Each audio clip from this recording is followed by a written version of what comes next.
on one of the rebel soldiers' pickup trucks, and we're still travelling through Tripoli with absolutely no sign of any resistance. Ahead of me there's the rest of the convoy and the people who've been, there have been just everywhere we've gone. People have been pouring out onto the streets in celebration. In fact, most of the time you can't hear yourself think. And I'm only wearing this helmet and the bulletproof vest, not because I feel in any danger whatsoever, but because there are so many bullets flying around as they're firing off into the air, these celebratory volleys of shots. And I don't want any of them landing on me. And that's the only reason why I'm wearing it. It feels absolutely safe. The rebel soldiers have simply just driven into the capital, and whatever the cause Colonel Gaffney had, it appears to have melted away. Those are all the people, but the noise, all the people coming out onto the streets in celebration. Each of these vehicles is surrounded by them. I don't know whether Jim, our cameraman, can somehow. It's very dark, and it's also, when we move the camera, it sometimes breaks up the picture. But you can see there are loads of people coming out in celebration, just wanting to take part in what they believe is the liberation of the capital. We're sort of hampered slightly by technology because it doesn't like moving, and it likes everyone to be very still, but you get a sense of the victory, the victorious feeling that people have in the city tonight. They feel liberated, and people are just, that's water being thrown. They do that in celebration as well. And there are fireworks being lit, guns going off everywhere. It's an absolutely amazing sight. They are truly phenomenal pictures, Alex. We're getting them through pretty clearly at this end. Thank you for that. I know it's been an effort to get that dish up and running. Is there any concern left amongst those rebels at all now about what they might face heading further into the city, or are they supremely confident? Steve, what do you think? Can you hear the sound? That's the sound of people celebrating.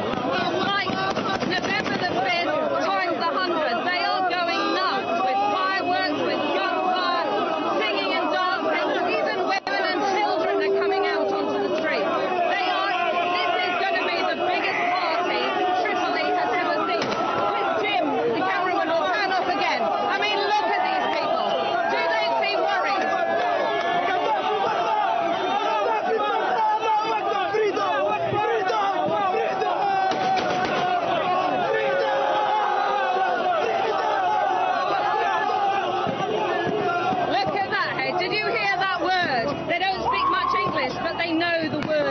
And they're shouting it a lot tonight.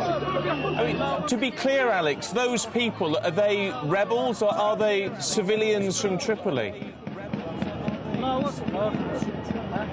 To be absolutely clear, they're civilians from Tripoli.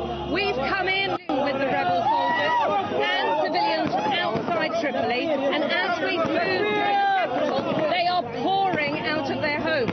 Literally pouring out of their homes. When we first entered, there were so many people trying to get into Tripoli. There was a traffic jam, a gridlock of rebel military vehicles and civilians who come from outside who wanted to give them support in numbers as they entered the capital, because everyone thought there would be this massive firefight. After all, we've been hearing all day from the Gaddafi regime that they would resist, that there would be a bloodbath. Well, there haven't been. There hasn't been so far, and there doesn't look likely to be one right now. There are hundreds of people coming out of their homes to greet this convoy of rebel soldiers, and they look like they're ready to party. It sends a very clear message, Alex, presumably, about how disliked, how hated even the Gaddafi regime has been when people are celebrating in this way. Exactly, Steve. I mean, we've been told repeatedly by the regime that they had, today Musa talked about millions of people supporting them. Well, that very clearly isn't the case. Let's see if we can try and get up and show you a bit about where we're going. This is just a part of the convoy. The rest of the convoy has gone on ahead.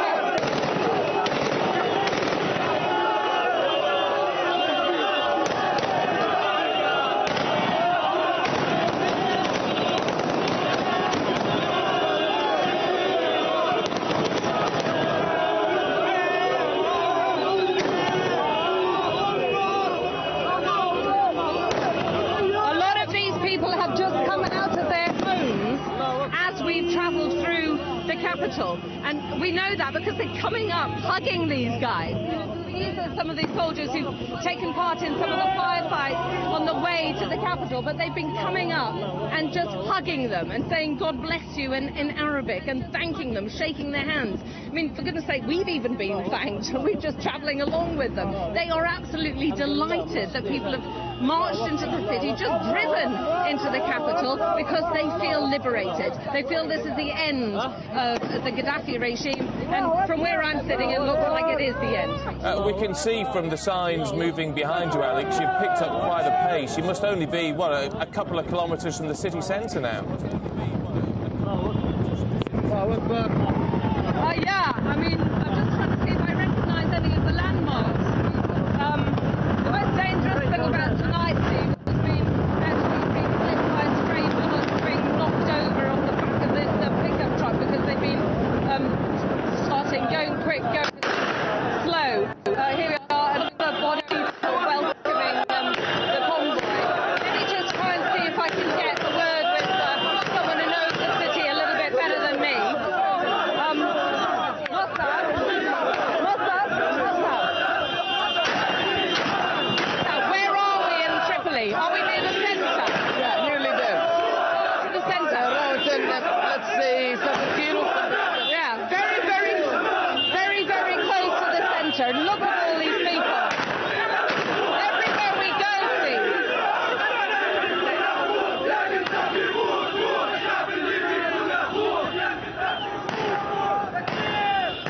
It is... See what I mean? Everywhere we go, and we've travelled...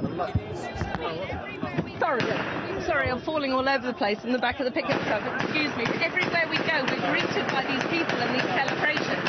I mean, it's just an incredible thing.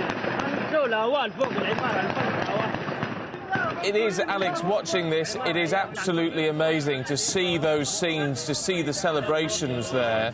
I mean, is it fair to say in all of this that the Gaddafi regime, NATO said it had crumbled?